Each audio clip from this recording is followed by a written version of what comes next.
So normally I stay in the cut, I mind my business. I take that back. I don't. If I see it, I'm gonna speak on, I'm gonna say something. So this one today is personal, like personal.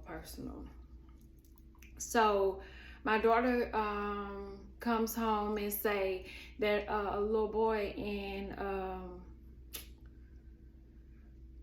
geometry, I think it is geometry class, told her she was ghetto. Arm candy by Cam, by the way. This one was made by my best friend Leah, and she sold it to me at her birthday, at her brother's birthday party.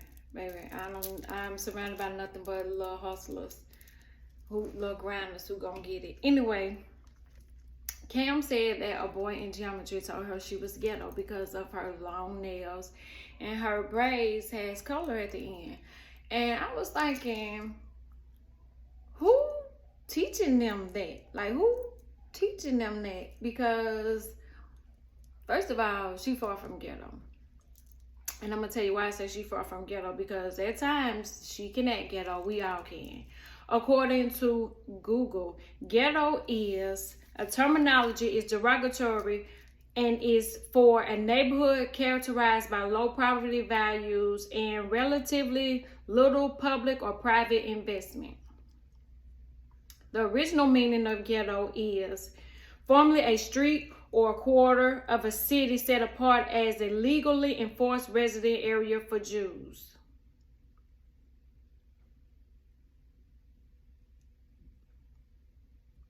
It says, according to the dictionary, it says a part of a city, especially some slum area occupied by a minority group of groups.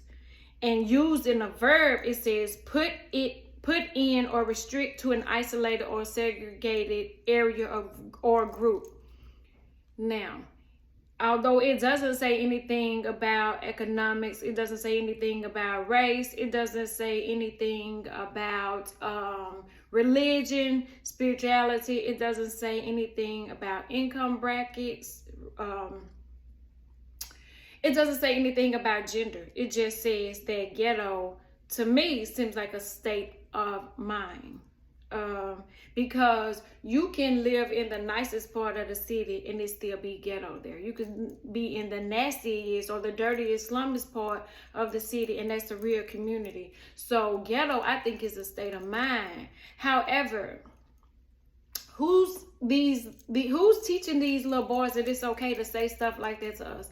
And I told Cam, I said, give him a few weeks. He either going to be trying to get the answers off of your paper, or he's going to be asking for your telephone number. It seems that there's a gender, there's a war against gender. Now, be it ghetto or not,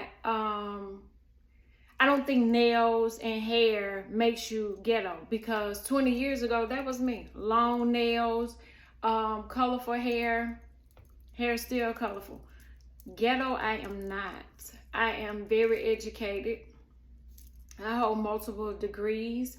There is not anybody on the same level that I'm on. And it doesn't have anything to do with, I believe, the way that I choose to wear my hair or my nails, and it doesn't have anything to do with the way I carry myself or the way that I live, because you can get out of me what you give. So if you give me ghetto, I'm gonna give you ghetto. If you give me educated, I'm gonna give you educated. If you give me lit, I'm gonna give you lit. But don't assume by the way that I look or the way that I may be dressed or even the way that I may be acting at the time as ghetto.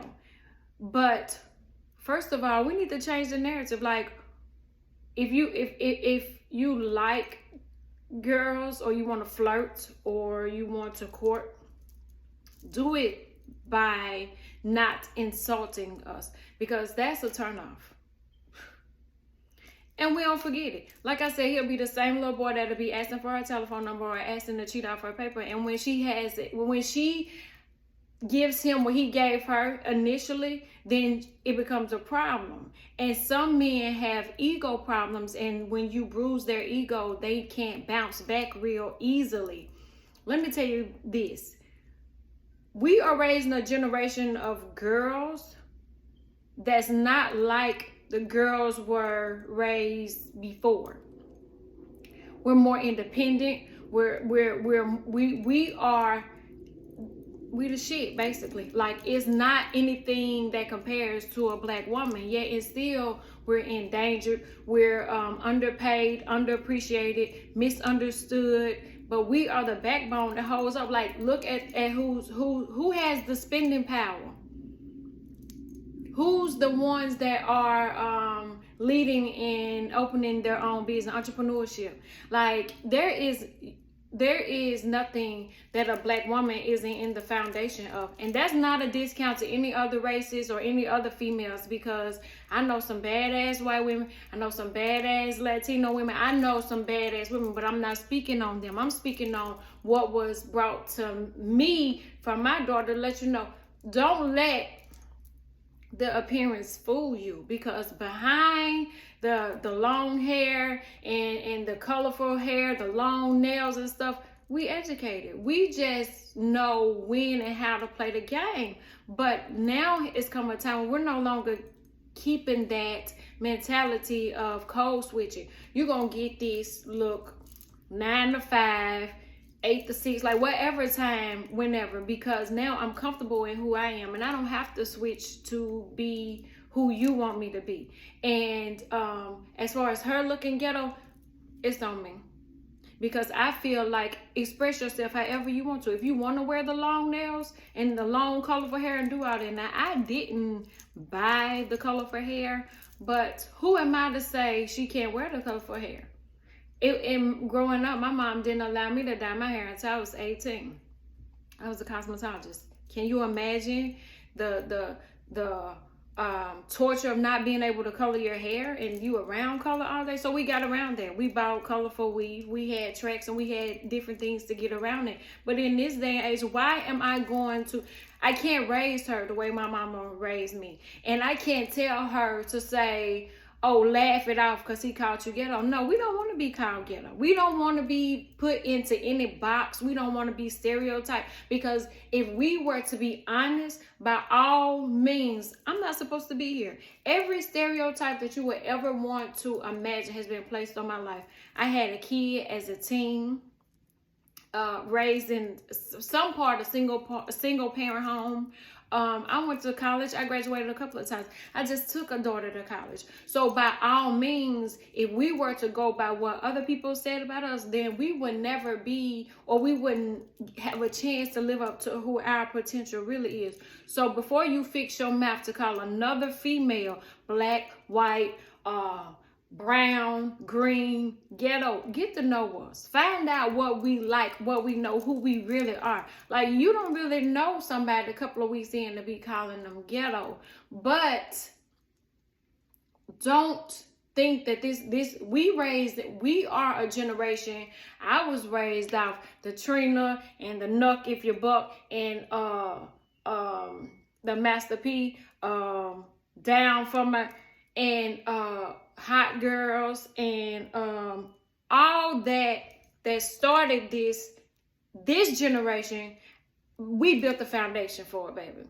So we can be loud, we can go there, we can fight, we can go to the trunk, pop the trunk. Like, we are that generation. But we raised in a generation of motherfuckers that just don't give a fuck. These kids, and it's good and bad, they don't care.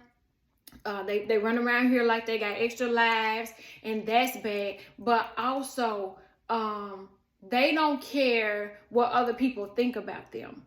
And I love that about my kids. They don't care. You have to earn their respect. Back when we were raised in the South, you respect all your elders. Everybody that was an elder, you were required to respect them.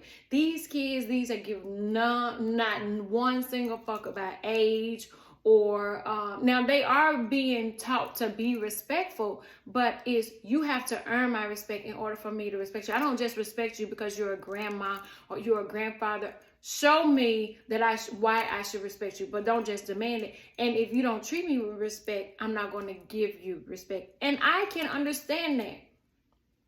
And I've raised my kids to do so in a respectful manner. You don't have to deal with that.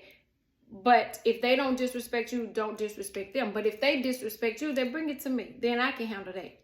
But y'all have to understand that they don't communicate the same way. Like, I was so proud of my daughter. She was talking to an older man who was calling gays certain names. And she was like, you can't just say that to anybody, everybody like you want to.